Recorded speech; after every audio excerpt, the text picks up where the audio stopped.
Hi, everyone. Judge Andrew Napolitano here for Judging Freedom. Today is Monday, June 13, 2022. It's about 1:35 in the afternoon. I spent some time this morning watching the hearings before the January 6th committee because I know some of the witnesses. Chris Stirewalt, who testified about the decision of the Fox News desk to designate Arizona as a state that was going for Joe Biden before any of the other news desks did, testified. And Bill Stepien was to have testified. Now, Bill is a Jersey guy who was the campaign manager for President Trump's reelection in 2020. And Bill was to have testified this morning. Last night his wife went into labor, and he's with her as they're expecting their next child. But instead of testifying, they ran clips from his deposition. Now, what's a deposition? Well, whenever you see someone testify in a courtroom or before a congressional hearing, that is not their first testimony. In the case of a courtroom, the lawyers know in advance what that person is going to say. And in the case of a congressional testimony, everybody on the congressional committee knows what the person is going to say because they've already said it in a deposition.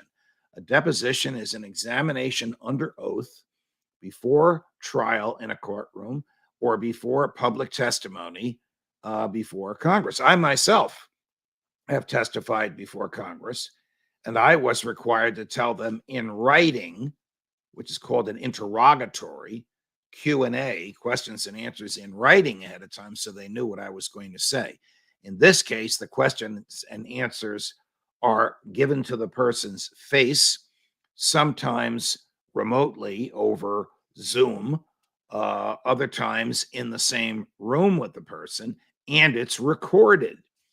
So when the members of the committee, who are generally not present during these examinations before trial, want to know what the witness is going to say ahead of time, they just go to their computer and type in the witness's name, and there it will be. So even though Bill Stepien wasn't there this morning because of his wife going into labor, the members of the committee knew what he was going to say, and they ran clips of what he was going to say. And the clips argue that the president's campaign manager told him, "You've lost, it's over with, there aren't enough votes out there." Bill Stepien is one of the most decent, honorable guys I know. And I know him because he was the campaign chair for Governor Chris Christie of New Jersey. And Governor Christie has been a friend of mine for many years. And through him and others, I've met and gotten to know Bill. So the committee is trying to make its point that everybody around the president, from his attorney general to his campaign manager, I think to his chief of staff, but we haven't heard that from Mark Meadows yet, has told him, "You lost the election. It was fair and square. There are some irregularities, but they're minuscule.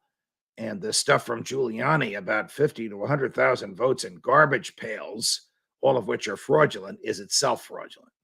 I'm not being critical of Mayor Giuliani, and I'm not being critical of the governor, of the president, President Trump. I'm just trying to explain what the committee's doing and where it is. We know where the committee is going. It's going to a criminal referral. It's going to ask the Department of Justice to indict Donald J. Trump for sedition. Sedition is an effort, it rarely succeeds, an effort to overthrow the government of the United States by force. That's where they're going. The committee, thanks be to God, can't indict because of a clause in the Constitution that prohibits the Congress from declaring people guilty of crimes. The committee can only refer to the DOJ, and the team, a small team of lawyers headed by the Attorney General himself, will decide where to go with it. Some of the stuff is boring. Some of it's interesting. I'll be talking to Roger Stone about it. You can imagine what he thinks of it a little later on, 2 o'clock Eastern this afternoon. Judge Napolitano for Judging Freedom.